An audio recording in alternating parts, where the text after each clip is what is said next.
A importância atribuída pelos neurocientistas à reativação neuronal provém de sua ligação com a consolidação de memórias e com um fenômeno essencial para a neurobiologia do aprendizado, a potencialização de longa duração.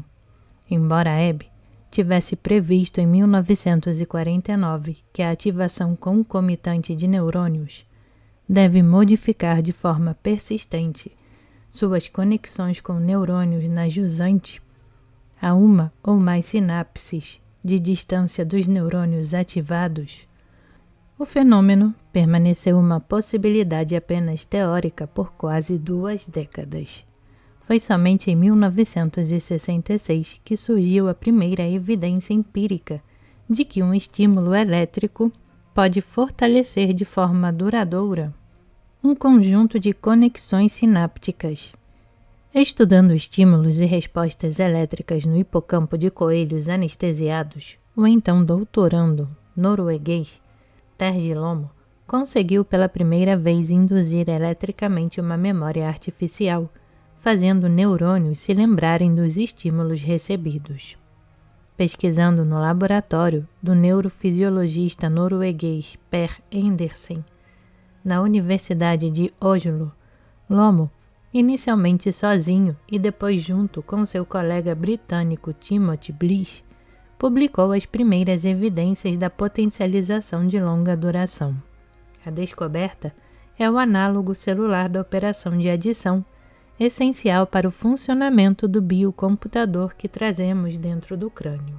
Em 1982, o neurofisiologista japonês Masao Ito publicou a primeira evidência do fenômeno oposto, uma redução da força sináptica obtida com estímulos de baixa frequência, chamada de depressão de longa duração, o equivalente neural da operação de subtração.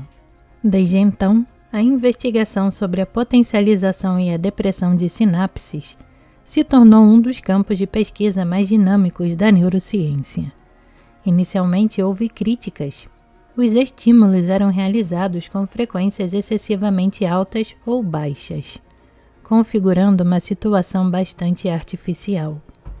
Argumentou-se que memórias naturalmente adquiridas provavelmente dependeriam de mecanismos diferentes, mas com o tempo ficou claro que a potencialização e a depressão das sinapses também ocorreram sobre frequências de estimulação próximas das observadas no cérebro.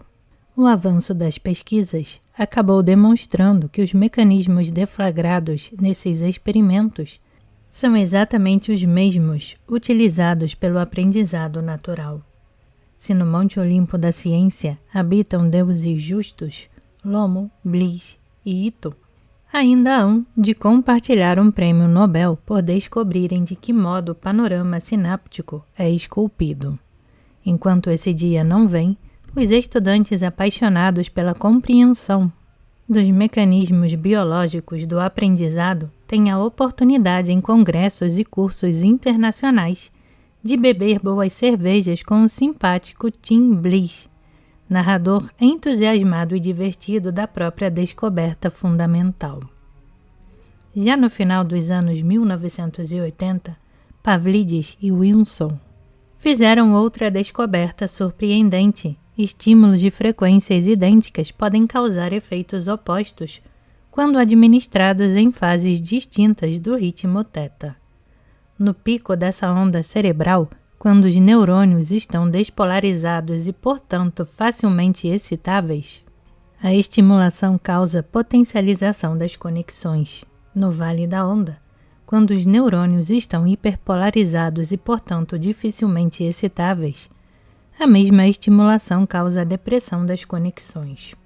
Desde então, o achado foi replicado por outros grupos de pesquisa e passou a ser considerado um elemento central do processo de aquisição de memórias. Tal dependência da fase das ondas θ permite que estímulos de idêntica frequência produzam efeitos diametralmente opostos, fortalecendo ou enfraquecendo as conexões entre os neurônios. Hoje sabemos que a aquisição de qualquer memória requer tanto fortalecimento quanto enfraquecimento seletivo de sinapses. aumentando e diminuindo as forças de conexão entre subconjuntos restritos da malha sináptica total do cérebro humano, com muitas centenas de trilhões de sinapses. Sabemos também que a seleção dessas sinapses depende da atenção prestada aos estímulos. Atenção que é concomitante com as oscilações θ no hipocampo. A partir dessa descoberta, a melodia neural passou a contar também com os primórdios de uma harmonia. Hoje acredita-se que o ritmo θ funciona como uma partitura para a ocorrência das notas, isto é, dos disparos neuronais e ondas cerebrais de frequência mais alta. O ritmo θ abafa as notas que caem no início do compasso, mas amplifica as que caem ao final, de modo que sua sustentação temporal cria um espaço de fases para a distribuição das notas.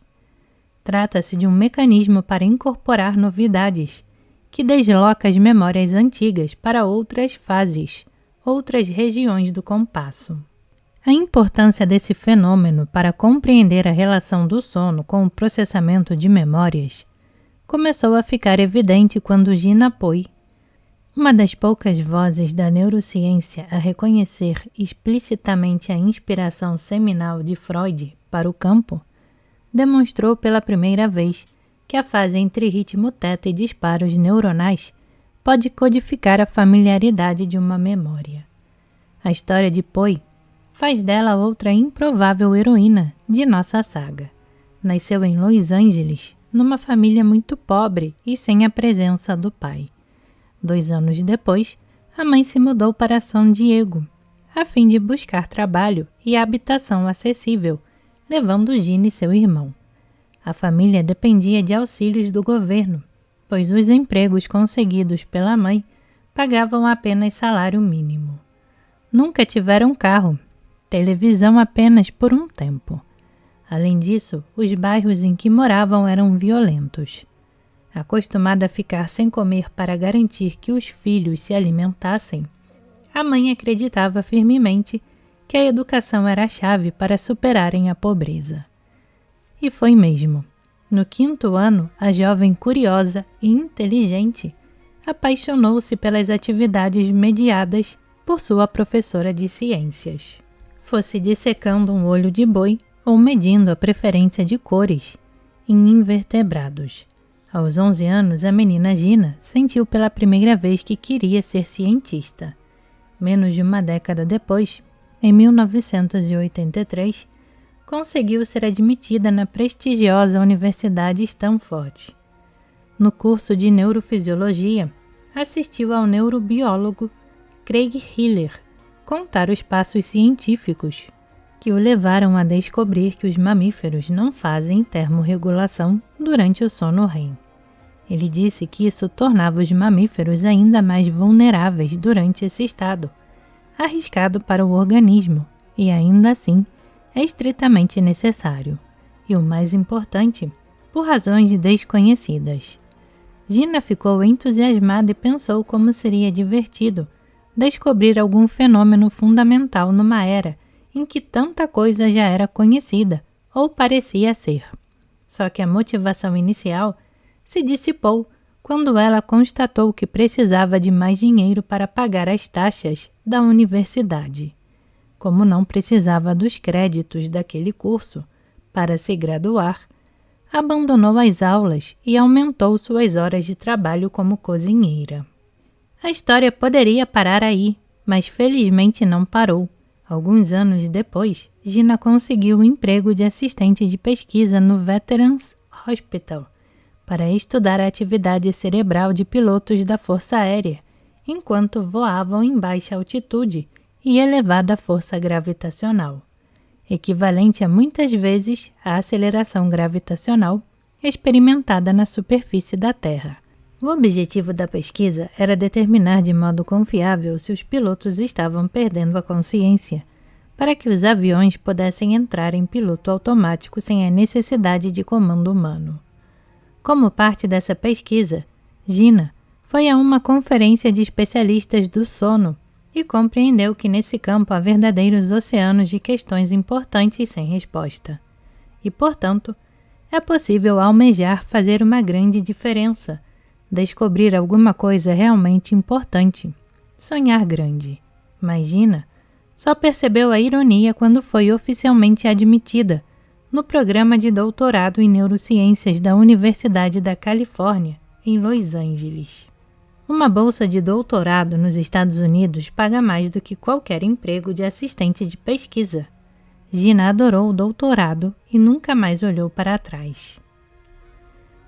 Herdeira da linhagem científica dos legendários Per Andersen, John O'Keefe e Donald Hebb, Gina era pós-doutoranda no laboratório de Bruce McNelton e Karen Bernes, na Universidade do Arizona, quando fez sua importante descoberta, publicada em 2000. Para compreendê-la, primeiro é preciso lembrar que é no pico da onda θ que os neurônios têm mais chance de se ativar. Como vimos anteriormente, Pavlidis e Wilson haviam descoberto em 1988 que a estimulação do hipocampo no pico do ritmo θ produz potencialização de longa duração, enquanto a mesma estimulação no vale do ritmo θ produz depressão de longa duração. Essa descoberta fundamental foi replicada em diferentes laboratórios desde então. Juntando as peças do quebra-cabeça, Gina Poi formulou a hipótese de que novas memórias deveriam ser codificadas nos picos do ritmo θ, enquanto memórias velhas destinadas ao esquecimento deveriam ser codificadas nos vales do ritmo θ.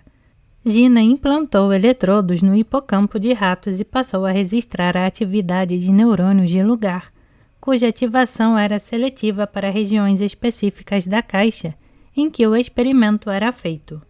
Após algum tempo de registro, as paredes da caixa eram removidas, criando um novo espaço bem maior.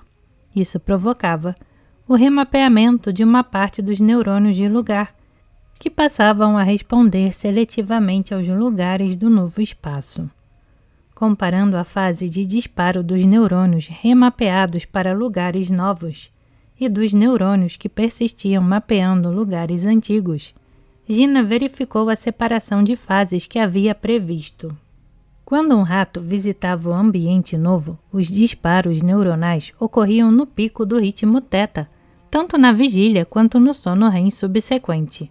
Entretanto, quando o mesmo rato visitava um ambiente conhecido, os disparos que ocorriam no pico durante a vigília passavam a ocorrer durante o sono REM no vale.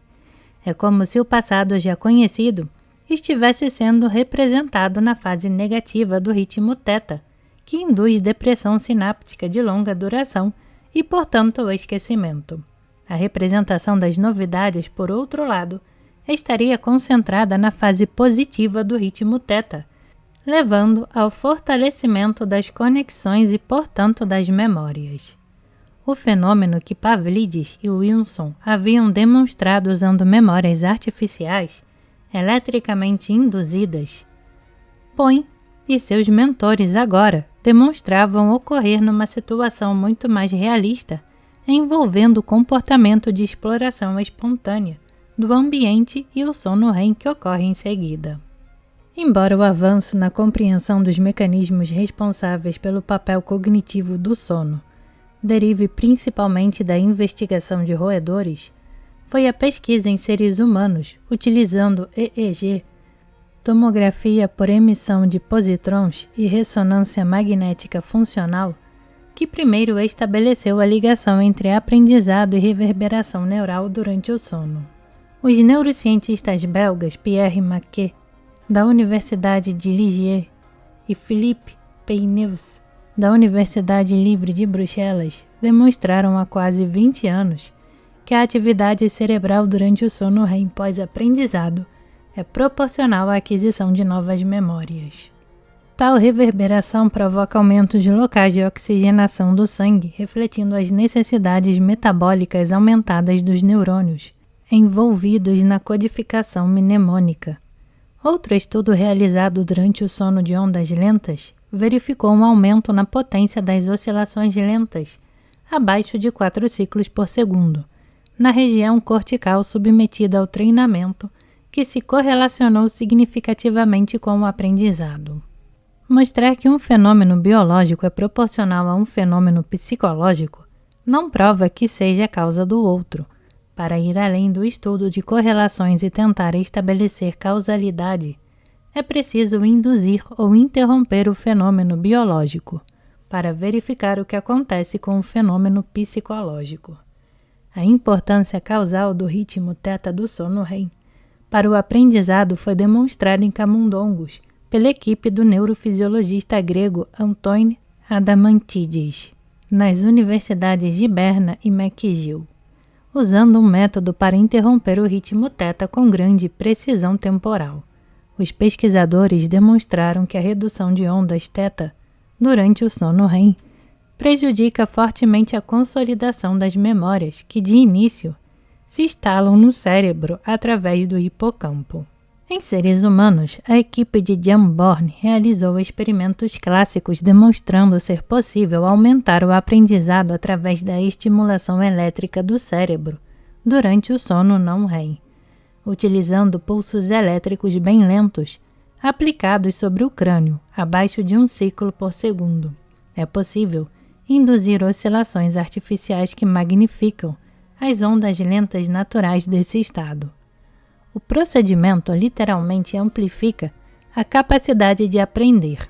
Surpreendentemente, efeito semelhante pode ser obtido utilizando estimulação auditiva em fase com as oscilações lentas, um procedimento que aumenta a sincronização com ondas cerebrais mais rápidas e, provavelmente, resulta em grande acúmulo de cálcio no interior dos neurônios corticais, favorecendo a potencialização de longa duração e o fortalecimento sináptico.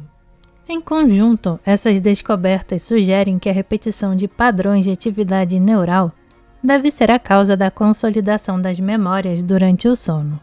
Para testar essa hipótese de forma a convencer até os mais céticos, Jan Born e o neurocientista alemão Björn Rasch tiveram a ideia de se valer de odores para reativar memórias durante o sono.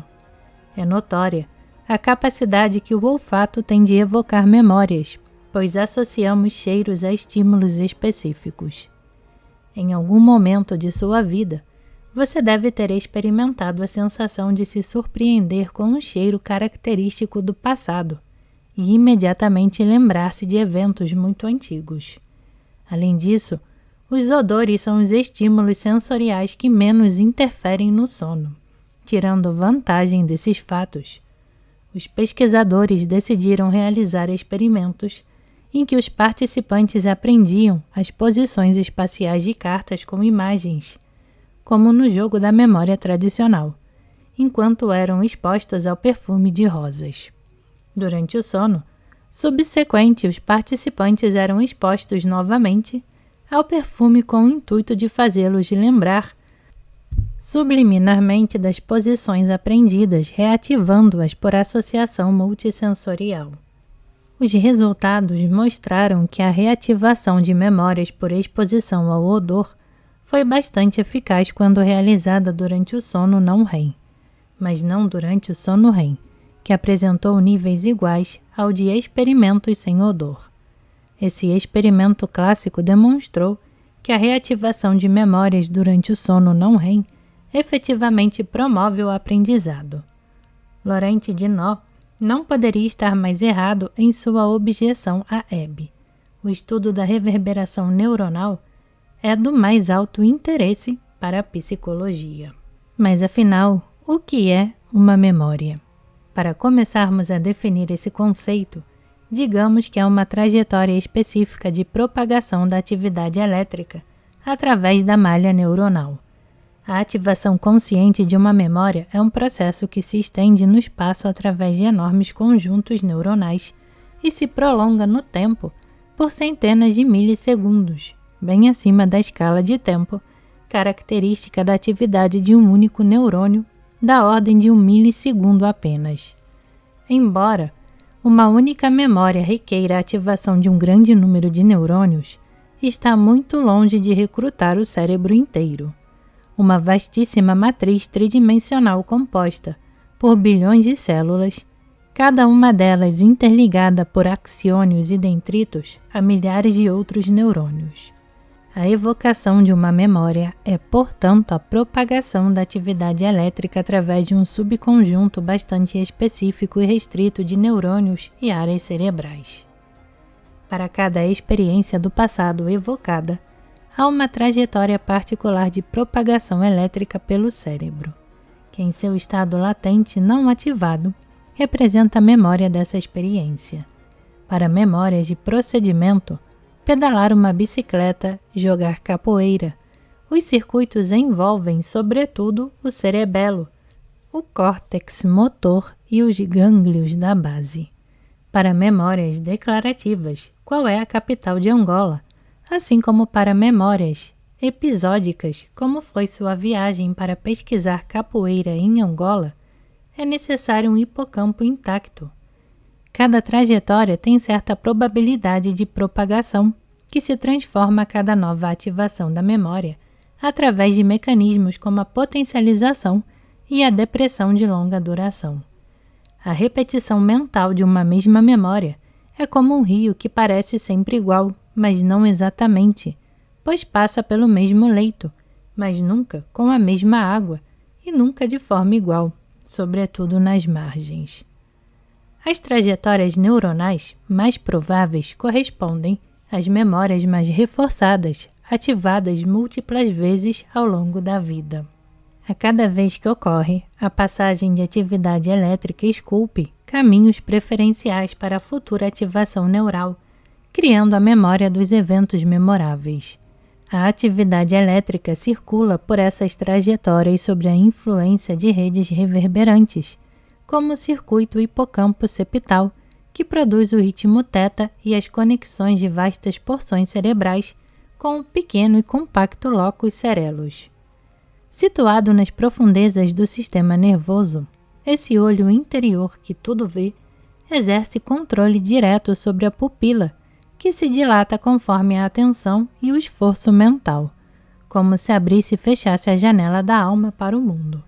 O locus ceruleus detecta em tempo real tudo o que dói e tudo o que é novidade, disseminando tais informações por todo o cérebro através da liberação de noradrenalina. E à noite, a janela se fecha. O locus ceruleus diminui a sua taxa de disparo até baixar a um nível crítico. Na ausência de qualquer estímulo relevante, esse nível não é suficientemente alto para nos impedir de adormecer. Quando a luz dá lugar à escuridão, a atividade elétrica gerada espontaneamente no interior do cérebro, amorfa e desprovida de conteúdo em sua origem, atinge por fim o limiar de ativação de alguma trajetória em particular. E assim, aparece a primeira imagem onírica da noite. Começa o sonho. As memórias formadas durante o dia competem agora com todas as memórias anteriores. É muito comum que já no início do sono a lembrança do dia anterior desapareça no turbilhão de outras memórias reativadas. Entretanto, aquilo que foi marcante retornará inexoravelmente. Os caminhos mais profundamente entalhados durante a vigília têm maior chance de serem reativados do que os rasamente esculpidos, e é assim, pela reverberação elétrica das lembranças mais relevantes, que é tecido o banco de memórias chamado inconsciente. Se o cérebro de um recém-nascido fosse uma topografia, seria uma planície arenosa sulcada apenas pelas memórias inatas do passado filogenético, um mínimo de software embarcado na própria forma do hardware, aquilo que a criança sabe fazer desde a primeira vez que tenta mamar, chorar, dormir, excretar e aprender.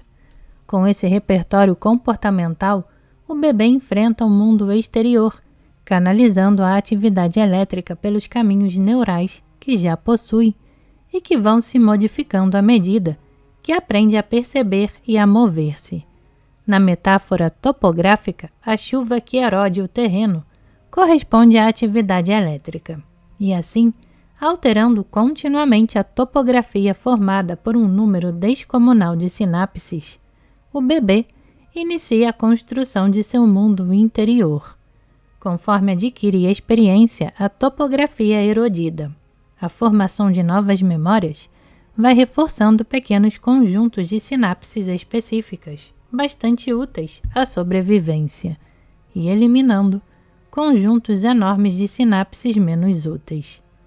O resultado é que a cada novo aprendizado se forma um novo sulco, e a superfície vai se transformando, adquirindo cada vez mais reentrâncias, vales e arroios.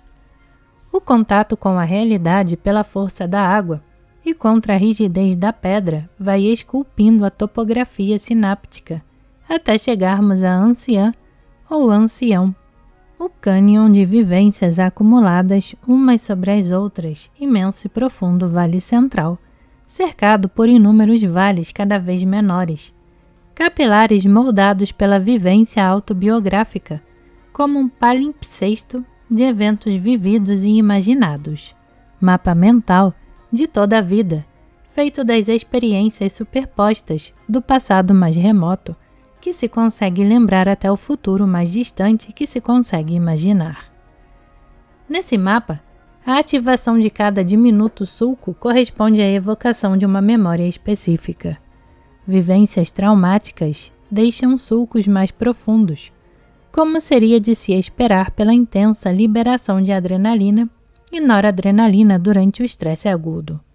A carga emocional da experiência aumenta a duração e a intensidade da memória, sobretudo quando as emoções são negativas.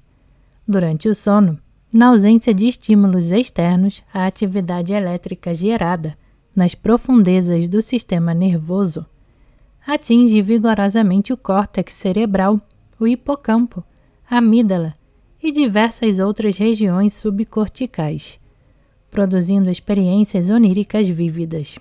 Para pessoas que viveram eventos traumáticos, sonhar muitas vezes resulta no fortalecimento das memórias desagradáveis, que equivalem a revisitar a experiência.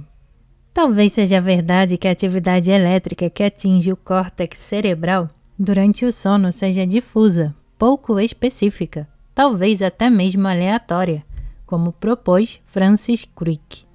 Mas isso não é suficiente para concluir que ela apaga as memórias corticais, como a chuva apaga um castelo de areia na praia.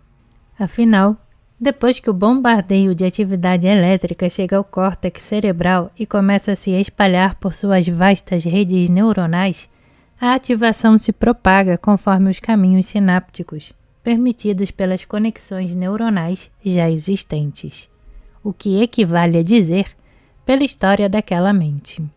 Os pingos de chuva podem até cair aleatoriamente sobre o vale, mas quem determina seu curso é a forma da pedra, que nada tem de aleatória, pois reflete o passado.